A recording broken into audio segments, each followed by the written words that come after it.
এক ব্যক্তি নবীজির কাছে আসছে, আসার পর দেখেন সাহাবাদের সামনে নবীজির কি কথা কয়।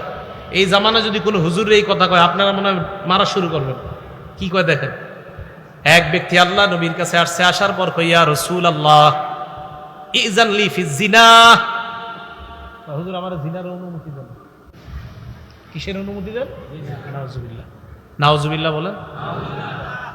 তো সাহাবায়ে কেরাম তো রাগ হয়ে গেছে, জাজারু, সাহাবায়ে কেরাম এই থামো, জাজারু মানে এই থামো, এই কি কও, মাহ মাহ, এই মাহ মাহ মানে থামো, কি কও এগুলা। আমাদের নবীজি কেমন দেখেন, নবীজি কয় উদনুহু, তাকে আমার কাছে আসতে দাও। সুবহানাল্লাহ। আমাদের নবীজি সাল্লাল্লাহু আলাইহি সাল্লামের চেয়ে অন্তরের এত বড় ডাক্তার দুনিয়াতে আর কেউ হবে?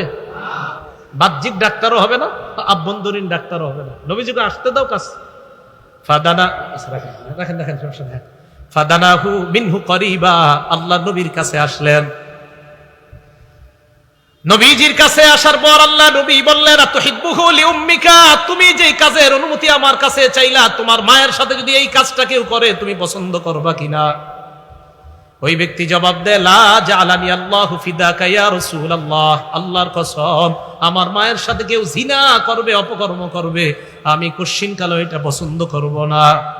নবীজি বলেন ফান্নাসু লা ইউহিব্বুনাহু লিউম্মাহাতিহিম, তাহলে মানুষও তো এটা পছন্দ করে না, তাদের মায়ের সাথে তুমি জিনা করো। ওই ব্যক্তি কয় ঠিকই তো। এবার নবী বললেন আতুহিব্বুহু লিইবনাতিক, তোমার মেয়ের সাথে কেউ অপকর্ম করবে, এটা তোমার পছন্দ কিনা? লা ইয়া রাসূলুল্লাহ জাআলানি আল্লাহু ফিদাকা, ইয়া রাসূলুল্লাহ আমার মেয়ের সাথে কেউ অপকর্ম করবে এটা আমার কখনো পছন্দ না। নবীজি বলেন ফান্নাসু লা ইউহিব্বুনাহু লিবানাতিহিম, মানুষ তাদের কন্যাদের সাথে অন্য কোনো পুরুষ ব্যভিচার করবে, কোনো বাবা এটা পছন্দ করে না। চিন্তা করে ঠিকই তো। এরপর নবী বললেন আতুহিব্বুহু লিউখতিকা, তোমার বোনের জন্য এটা পছন্দ করবা কিনা? সাহাবা জবাব দিলেন লা ইয়া রাসূলুল্লাহ, আমার বোনের সাথে কেউ অপকর্ম করবে, আমি ভাই হিসাবে কোশ্চিনকালও এটা পছন্দ করব না। আল্লাহ নবী কয় ফান্নাসু লা ইউহিব্বুনাহু লিআখওয়াতিহিম, কোন ভাই তাদের বোনের সাথে অন্য কোন পুরুষ অবিচার করবে, ব্যভিচার করবে, অন্যায় কর্মে লিপ্ত হবে, এটা কোনো ভাই কখনো পছন্দ করবে না। আতুহিব্বুহু লিআম্মাতিক, তোমার ফুফুর সাথে এটা কেউ করে তুমি পছন্দ করবা কিনা? কয় না হুজুর পছন্দ করি না। আল্লাহ নবী কয় ফান্নাসু লা ইউহিব্বুনাহু লিআম্মাতিহিম, মানুষও তাদের ফুফুর সাথে কেউ এই অপকর্ম করে এটা পছন্দ করবে না। আতুহিব্বুহু লিখালাতিক, তোমার খালার সাথে কেউ অপকর্ম করে তুমি পছন্দ করবা কিনা? ওই ব্যক্তি জবাব দিল ইয়া রাসূলুল্লাহ, না এটা কোশ্চিনকালেও পছন্দ করব না। আল্লাহ নবী বলেন ফান্নাসু লা ইউহিব্বুনাহু লিখালাতিহিম, মানুষ তাদের খালার সাথে এই অপকর্ম কেউ করবে এটা পছন্দ করবে না। এবার আল্লাহ নবী কি করলেন দেখেন, নবী যে এইভাবে মাথায় হাত রাখলেন, এভাবে শরীরে হাত রাইখা বললেন আল্লাহুম্মা গফির যাম্বা, আল্লাহ তার গুনাহগুলো আপনি মাফ করে দেন। ওয়াতাহির কলবা, তার অন্তরটা আপনি পবিত্র বানায়া দেন। ওয়াহাসসিন ফারজা, মাবুদ তার লজ্জাস্থানকে আপনি হেফাজত করেন। আমি নবী দোয়া করে দিলাম। সাহাবারা বলেন ফাজালা যালিকাল ফাতা লাম ইয়াকুন ইয়ালতাফিত ইলা শাইইন, এই দোয়া করার পর থেকে ওই যুবক অন্য কোন নারীর দিকে তাকানো দূরের কথা, এইভাবে কোন জিনিসের দিকে আর কখনো তাকাইতেন না। নারী তো দূরে, এমনি কারো দিকে তাকাবে এরকমও করতেন না, সবসময় নিচে। ভাই কি শিখতে পারলাম? তাহলে যেই জিনিসের দিকে তাকাইলে আমাদের ভিতরে জিনা নামক ভয়ঙ্কর ব্যাধি, এটার সম্ভাবনা হবে এই সমস্ত জিনিসের দিকে না তাকানো। আল্লাহ আমাদের সকলকে বুঝার তৌফিক দান করেন। ভাই সবার কথাগুলো কি মনে থাকবে ইনশাআল্লাহ? সহিহ বুখারী হাদিস নাম্বার 5590 নাম্বার হাদিস।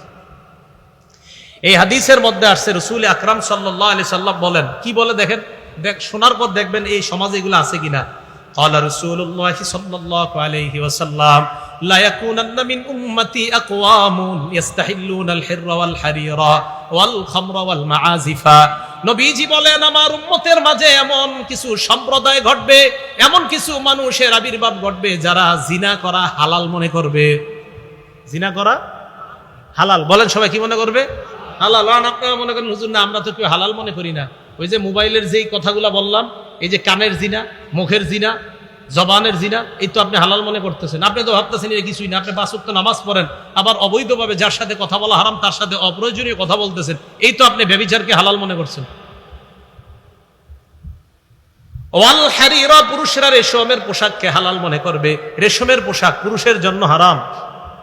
ওয়াল খামরা, মদ পান পুরুষরা হালাল মনে করবে। ওয়াল মাআজিফ, মাআজিফের অনুবাদ করব, ঢোল তবলা বাদ্যযন্ত্রকে মানুষ হালাল মনে করবে। বলেন কি বলছি? ঢোল তবলা বাদ্যযন্ত্রকে মানুষ কি মনে করবে? আজকে থেকে আমার বাংলাটা সুন্দরভাবে শুনেন। এই মাইকের সামনে বসে যদি কেউ বলে হুজুররা ঢোল তবলা আর গান হারাম, এই কথা কোথায় পাইছে, এই কথা বলার সাথে সাথে বলবেন আপনি এটা বলাতে আমাদের নবীজির কথার প্রতি আমাদের ঈমান আরো বেড়ে গেছে। বলবে কেন বাড়ছে? বলবেন আমাদের নবী বলছে এক জাতীয় লোক ঢোল তবলা গান বাদ্যকে হালাল বলবে, অতএব আপনি যেহেতু বলছেন আমাদের নবীর কথার সত্যতা হয়ে গেছে, তাই আপনি এটা বলাতে আমাদের কিছু আসে যায় না। মনে থাকবেনি? ঢোল তবলা হালাল হারাম এটা হুজুরে কই পেয়েছে? বুখারী শরীফের 5590 নাম্বার হাদিস। বলেন হুজুরে কই পেয়েছে? বুখারী শরীফের 5590 নাম্বার হাদিস। ঝগড়া দরকার আছে না, হাদিসে আছে। যদি কয় হুজুর কই পেয়েছেন, বলবেন বুখারী শরীফে। তো অনেকে তো আবার বলে সব কিতাব নাকি পড়া আছে, তো এই হাদিসটা হয়তো পড়ে নাই। আল্লাহ আমাদেরকে বুঝার তৌফিক দান করেন। যাই হোক, তো রাসূল আকরাম সাল্লাল্লাহু আলাইহি সাল্লাম বললেন এমন একটা সম্প্রদায় আসবে যে সম্প্রদায় জিনাকে হালাল মনে করবে, রেশমের পোশাককে হালাল মনে করবে, ঢোল তবলাকে হালাল মনে করবে, মদ পান করাকে হালাল মনে করবে। আল্লাহ এই জাতীয় মানুষের অন্তর্ভুক্ত হওয়া থেকে আমাদেরকে হেফাজত করেন। তাহলে এগুলা কিয়ামতের আলামত, জিনা ব্যভিচার এগুলা বেড়ে যাওয়া। রাসূল আকরাম সাল্লাল্লাহু আলাইহি ওয়াসাল্লাম আরেকটা হাদিসের মধ্যে বলেন, মুসলিম শরীফের 1901 নম্বর হাদিসের মধ্যে রাসূল আকরাম সাল্লাল্লাহু আলাইহি সাল্লাম বলেন, সাহাবারা একটা জায়গায় গোল মিটিং হয়ে কথা বলতেছে। সাহাবারা বলেন নাতাযাকারুল মাসিহাদ দাজ্জাল, আমরা দাজ্জাল সম্পর্কে আলোচনা করছিলাম। নবীজি সাল্লাল্লাহু আলাইহি সাল্লাম আমাদের সামনে আসলেন। আসার পর আমাদের দিকে আল্লাহ নবী তাকায় কয় মা তাযাকারুনা, তোমরা কিসের আলোচনা করো? সাহাবারা জবাব দিলেন নাযকুরুল মাসিহাদ দাজ্জাল, হুজুর দাজ্জাল সম্পর্কে আমরা আলোচনা করি। আল্লাহ নবী তো তাই নাকি? কয় হ্যাঁ। নবীজি বলেন ইন্নাহা লান তাকুমা সাআ, কিয়ামত সংগঠিত হবে না, কিয়ামত সংগঠিত হবে না 10টা আলামত না দেখা যাওয়ার আগে। 10টা আলামত ঘটতেই হবে, এরপর কিয়ামত সংগঠিত হবে। বলেন কয়টা? বড় বড় 10টা আলামত। 1 নাম্বার আলামত নবী বলেন আদ-দুখান, ধোঁয়া, একটা ধোঁয়া বের হবে, এটা হলো বড় আলামতের একটা। 2 নাম্বার আদ-দাজ্জাল, দাজ্জাল দুনিয়াতে আগমন করবে। 3 নাম্বার আদ-দাব্বা, দাব্বা হলো সাফা মারওয়ার মাঝখান থেকে একটা প্রাণী বের হবে, এই প্রাণীটা মানুষের সাথে কথা বলবে। কি আব্দুর রহমান ভালো শুনি এরকম আপনারা বলবে, তাকায় দেখবেন একটা প্রাণী কথা বলে। এলো 3 নাম্বার। 4 নাম্বার ওয়াতুলু আশ-শামসি মিন মাগরিবিহা, সূর্য পশ্চিম দিক থেকে উঠবে। 5 নাম্বার নুজুল ঈসা ইবনে মারইয়াম, ঈসা আলাইহিস সালাতু ওয়াস সালামের আগমন। 6 নাম্বার ইয়াজুজ ওয়া মাজুজ, ইয়াজুজ মাজুজের আবির্ভাব। 7, 8, 9 নাম্বার ওয়াসালাসাতা খুসুফ, 3টা বড় ভূমিকম্প হবে। খসফুন বিল মাশরিকি, পূর্বে পশ্চিমে একটা, পূর্বে একটা হবে। ওয়া খসফুন বিল মাগরিব, পূর্বে আরেকটা হবে। পশ্চিম পূর্ব এই দুই পাশে 2টা ভূমিকম্প হবে। খসফুন বিল মাশরিক, পূর্ব দিকে একটা ভূমিকম্প হবে ভয়ঙ্কর। ওয়া খসফুন বিল মাগরিব, পশ্চিমে একটা ভয়ঙ্কর ভূমিকম্প হবে। ওয়া খসফুন বিজাজিরাতিল আরব, আরেকটা ভূমিকম্প হবে আরব উপদ্বীপের মধ্যে, বর্তমান সৌদি এবং সৌদির আশেপাশের রাষ্ট্রগুলোতে। এটাকে বলা হয় জাজিরাতুল আরব। এ হলো 9, ওই যে 7, 8, 9 এই 3টা ভূমিকম্প। আরে বুঝেন না মনে হয়? প্রথম 6টা, 1 নাম্বার দুখন, ধোঁয়া। 2 নাম্বার দাজ্জাল। 3 নাম্বার একটা প্রাণী বের হবে, কথা বলবে। 4 নাম্বার সূর্য পশ্চিম দিক থেকে উঠবে।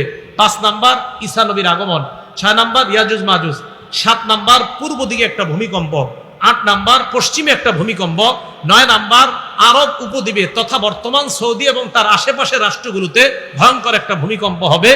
10 নাম্বার নবীজি বললেন আখিরু যালিকা নারুন, সর্বশেষ আলামতটা হবে একটা আগুন বের হবে। তাহশুরুন নাসা মিনাল মাগরিবি ইলাল মাশরিক, মিনাল মাশরিকি ইলাল মিনাল মাগরিবি ইলাল হাস। নবীজি সাল্লাল্লাহু আলাইহি সাল্লাম বলেন মানুষগুলাকে টানতে টানতে নবীজি সাল্লাল্লাহু মিনাল ইয়ামানি ইলাল হাস, তাহশুরুন নাস মিনাল ইয়ামানি ইলাল হাস, ইয়ামান থেকে মানুষগুলাকে ধাক্কাইতে ধাক্কাইতে, এটা হলো একটা। আরেকটা তাতরুদুন নাস, মানুষকে ধাক্কাইতে ধাক্কাইতে ইলা মাহশারিহিম, কিয়ামতের ময়দানে উপস্থিত করবে।